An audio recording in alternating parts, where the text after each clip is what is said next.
Kia ora everyone, it's MEEzi. Hey look, this is a message for all of my subscribers, for all of you guys out there, because you will be most likely a subscriber of mine, because this episode, it's for you guys. I dedicate this for all of my subscribers here now at this time, at this date. And I want to say thank you. Thank you for being here, for just being here and supporting us and supporting the Safe Bars New Zealand project. Just by being a subscriber, you help out. That's awesome. That's awesome. And I want to say a big thank you to all of my subscribers that also get involved down below and leave comments and ideas and thoughts and thunks and critiques and so forth. I want to say kia ora and thank you to all you guys, all of those subscribers. And I want to say to all of my subscribers that are members of my team, the Safe Bars New Zealand Global Project team, all of you subscribers, all of you guys, my guys, the team members, I want to say thank God for you guys being here. Thank God. Let's all give these guys a hand.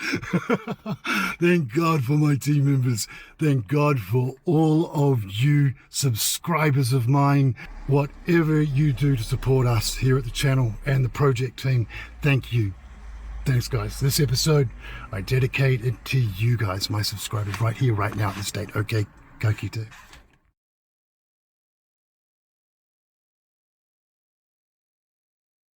Here's something for you guys in regards to a way in which DCA can do something that the other channel guys don't. And what's that? Well, that would be to time travel. Yes, time travel. DCA can do that. And now I'm going to show you how and take you on a time trip with me. Now, how do I time travel? Well, that is my research, the way in which I conduct research sometimes to be able to find materials, a story, a meaning, something to be able to make an episode for you guys. And some of those times I do this for. I time travel. And how do I do it? That process? Well, this is how to do those time jumps. I do it. And now I'm going to take you guys with me. I get down, open up Google Advanced Image Search. And what I'll do is I'll type in a certain string of characters, search terms, like murder and mayhem, sorrow and loss. And then what I do is I sit back, grab the cat and give it a pat and hit enter. And I search for a picture, an image of which stands out from the thousands of whom I see. And the picture, the image of which I look for is one of those images, one of those pictures that can say 1,000 words, and some of them as few as 3.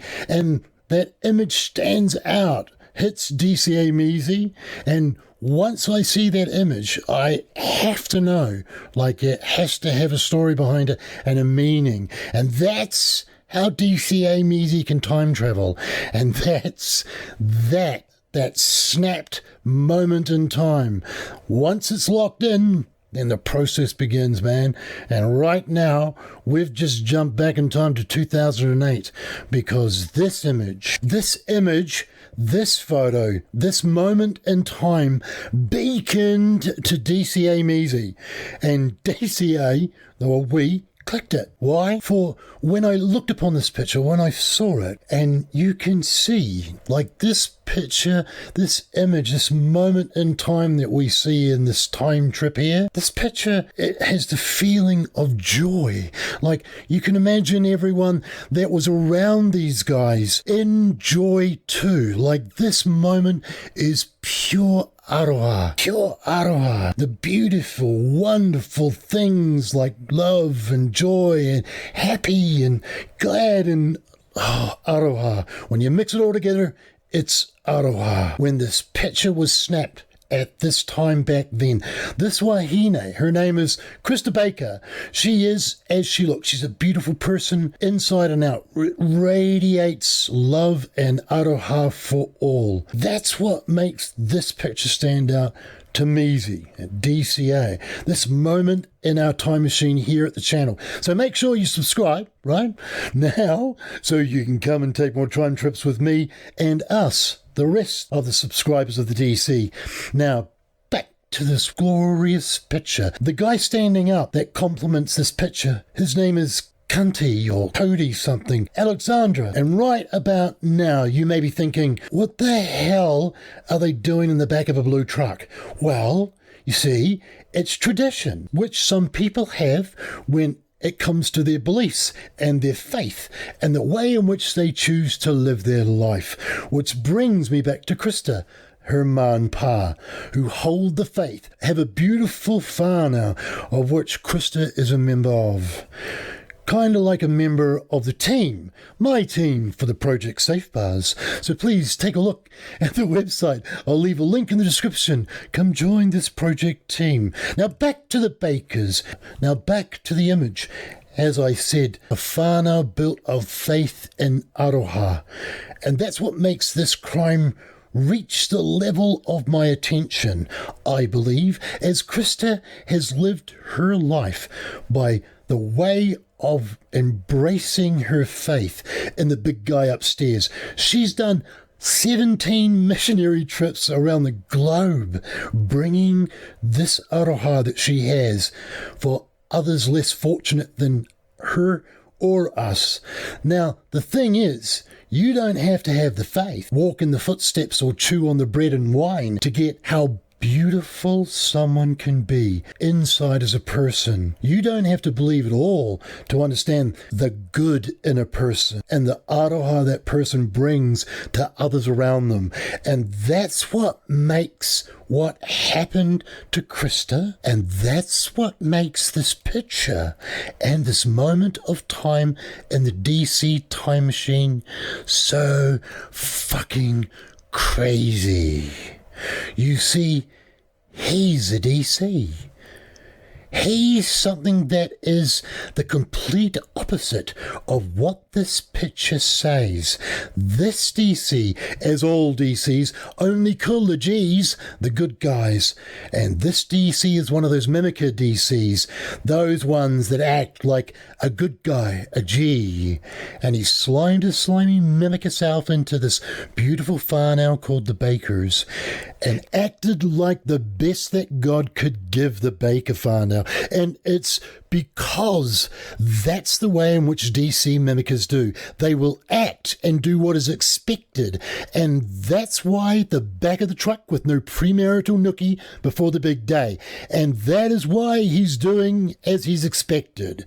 Not because he wants to, but he has to mimic it. And this tradition of which they do, which is the courtship. And that's why they're in the back of the truck. The old premarital sexy time is a no-no. No sexy time before the big day, baby. As traditions and religions go, right? It's not the craziest I've heard. In a way, you think about it, it's kind of cute. But you know MEEzi by now. And I'm much more interested in keeping Wahine, the girls of this planet, safer. So for MEEzi, for safety, to find out whether or not the Wahine is going to be safe by making the right decision on whether to marry the dude and live their life with them. And you know MEEzi, I'm a big tradition kind of guy. I love traditions and culture. Well, I study them. It's HRD. And religion has some of the strongest and coolest cultures and traditions that are out there. But with this policy of purity, well, I think they should give that a shake and a change, perhaps soften it a little bit. Religion and its culture should be organic in its structure. With the policy of purity, they should change that. They should soften it. They should make it their own, keep it their own. But they have to be able to create something, like the rest of us, we call it an engagement, but you don't have to call it an engagement. If you're changing policy inside a religion which affects the culture and behavior of the humans within, deep respect for cultures. But for MEEzi, the purity policy should change or soften so they can keep their beautiful daughters safer, their wahine safer. And safer from what? Well, here's an example of what this policy, softening, would keep wahine from. Hiya. How you doing? All right? Yeah, Good, thanks. Good. Well, it's nice to finally meet you in person. And I'm glad that you're not a catfish. Yeah, me too. You look nice, by the way. Thank you. Would you like a coffee or anything? I can get you a drink. Maybe a latte? Okay, latte, yeah. So, have you got any big plans or anything for the weekend? Not really. No, I'll probably just see my mates. No. Look, I don't want you seeing them anymore. They're a bad influence. Sorry? You're not going anywhere with all that makeup on. You look a state. What? Give me your phone. I want to see who you've been messaging. Yeah, I think I'll probably get a latte as well. Yeah. For MEEzi, the policy of purity, just for safety, needs to change. But that's my opinion. But the policy of no sexy time is in operation here in 2008. And so they didn't. Christa for the faith and the following of her faith's customs, and DC because it's an act so he can fool everyone, so he can kill Christa. And that's what this pathetic type of DC does inside our DC universe. A disgusting creature within the DC. Now, what else gets him an episode out DC onto the channel? The first of that being that to DC's surprise and shock that after marrying Christa, having married sex, not using protection, that somehow Christa got pregnant. And that's what brings me to the second thing of why he gets a show on my channel, and that this guy is as thick as pig shit. Of course he is, because that's the name of my channel. This guy is a fucking DC. J for genius. Now, let me show you why. Now, in this time jump, I want to show you the J for genius just by taking that year 2008 in our little time machine. And it's staggering his stupidness. And we shall see all of that just in a span of maybe a few months after they got married. Let's take, for instance, this DC knew he was going to have sex after they married, but never considered that she would become pregnant if they did. How do we know that? Because Genius here didn't put her on his insurance, so she wasn't covered. And it's not that makes him DC level dumb. What makes him DC level dumb is that when he was asked by her Whanau, had he added her yet before they were married, that he lied and said yes, because in the belief inside this genius's depth of brain that they would never find out that he had lied. That's the DC level, ladies and gentlemen, because he didn't factor into the chance that she would become pregnant from unprotected sex. That is DC level dumbness, ladies and gents. That is DC level dumbness. And that, well, after she became priggers, that's when Christa and her Whanau found out that he hadn't placed her on his med insurance, and now it's costing them heaps of cash. Because here's the thing, it's gold, because you know who's really annoyed in this whole situation here? Genius is annoyed, because he sees it as Chris's fault. She got pregnant. And this also really annoys DC's slut girlfriend. Oh yeah, because he's been banging this chick, believe, behind Christa's back. So what does DC do? Well, of course, he hatched a plan, a J for genius one. He was going to murder his little Wahine, priggers and all, and get hold of the life insurance. So this is what he did. This is this genius's J for genius plan. He was going to shoot little Christa at home in their bedroom as she was stacking clothes in the wardrobe. And then he was going to rummage up the house. So it would seem that maybe there's a burglary gone wrong. Probably Mexicans, as some hussies would say. So he shot Christa in the head, set the house as a scene of a burglary, left for work so that he could have an alibi and then come home and pretend to find her, call 911 and start the process of mimicking a distraught husband. And he's apparently very good at crying. But that's about it, really, as it's a DC. And here, he's just a genius. DC genius here. His plan A? Wow. Thing is, DC here doesn't quite get the reason why people do burgle, even ones that go wrong. So he didn't take into account, like, maybe he should take things like the jewellery or the really expensive stuff in his J4 plan. And the thing is, the next part of his J4 plan that fell apart was that he used his own gun to murder Christa and then chuck the gun away so that they won't be able to match it to his 9mm. But remember, he's a genius. And as a genius here forgot that even on the morning of the murder, he was target shooting out the back of his backyard at his house. And the neighbour, who lives obviously quite close, told the cops, and the cops went over and found the casings that this genius shot from the same gun that he murdered his wife with, that he murdered our little Wahine. And they matched those casing shells to the casing shells that they found in the bedroom because genius here hadn't actually picked them up. Genius. That is DC level dumb, man. That's DC level dumb. So the cops hit up old DC and say that it was his gun that murdered little Christa, your wife. It was your gun, DC.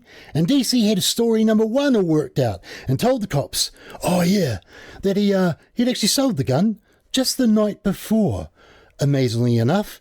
And he was wanting to buy some guy's truck. And when the guy came over that night before with the truck, DC says he didn't have actually enough money to pay for it. So he offered the guy this 9mm, the gun, and the guy said yes. Then this guy left in his truck. So the cops put out a bolo on that, right?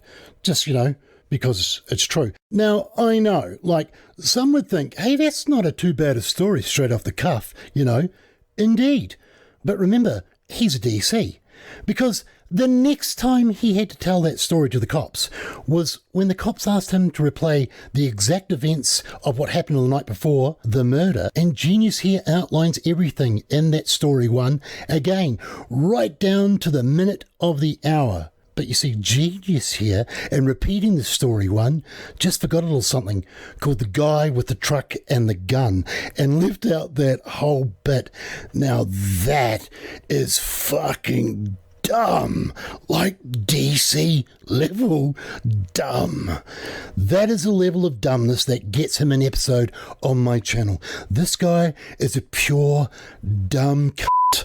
That's what this DC is. And I've said, and I will say again, DCs are the people that put the J in genius, a genius kind of thinking that makes it logical sense that when burglars ransack a home, they do so quietly that nobody can hear them, and that's why Christa obviously didn't hear them downstairs ransacking the house. So that's what the guy with the truck could sneak up behind Christa and shoot her, because it's a special kind of genius that thinks of that. So now the cops know that there is no truck, and that means no truck, there's no Mexicans. And they hit up DC, and DC gave it up and told them what we call story B. And what's story B? Well, that's the story where it was just a big accident, and that DC here came home and he was tired and he decided to pick up a firearm, and pretend that he was back in Nam and shooting all his VCs, and was squeezing the trigger going pow pow pow pow, and Christa joined in too, and that he popped the gun up the back of the head and went pow pow boom.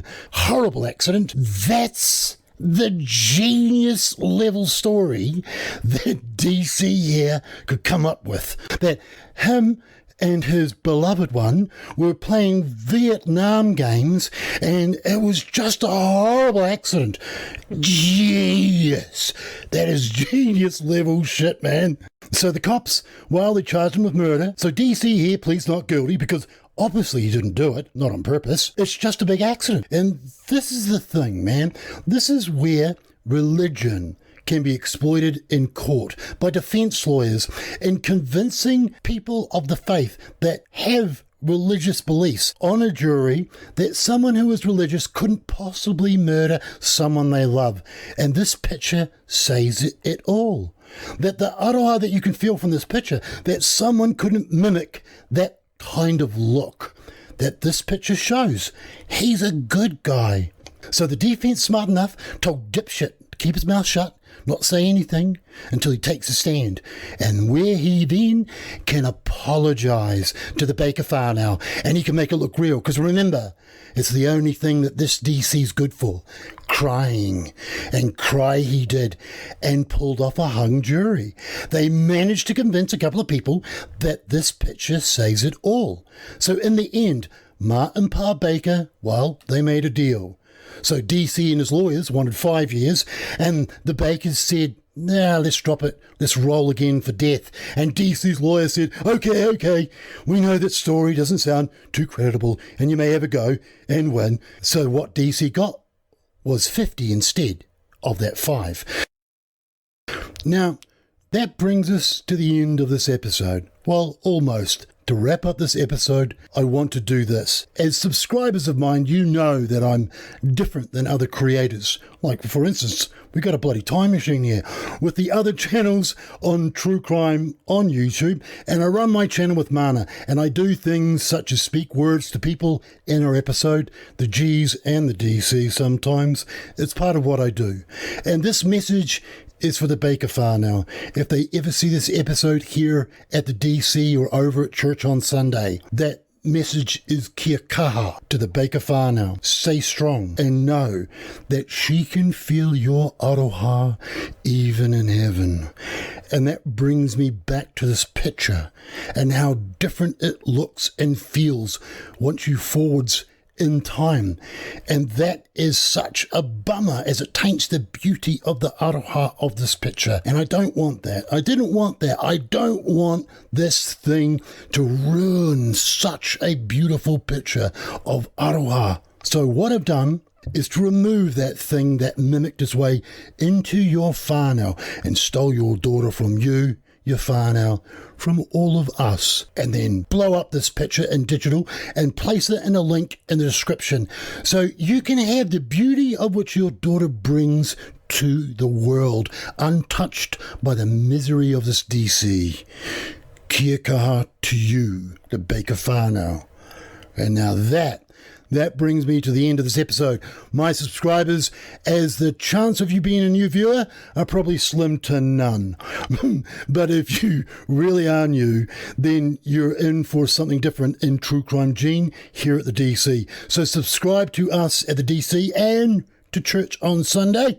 And think about becoming a member. Help support the channel, even if it's just up until we get back on that fucking algorithm. So until then, when the next episode, I'm going to go back to time travelling. Stay safe, all of you, especially my team members for Project Safe Bars. Come on, come join the team. God bless, everyone. God bless. To whichever God you believe in, because you see, it makes absolutely no difference to us. God bless. If you want to see some other really cool stories, click on the video on the screen now, and I'll see you guys there. Ka kite.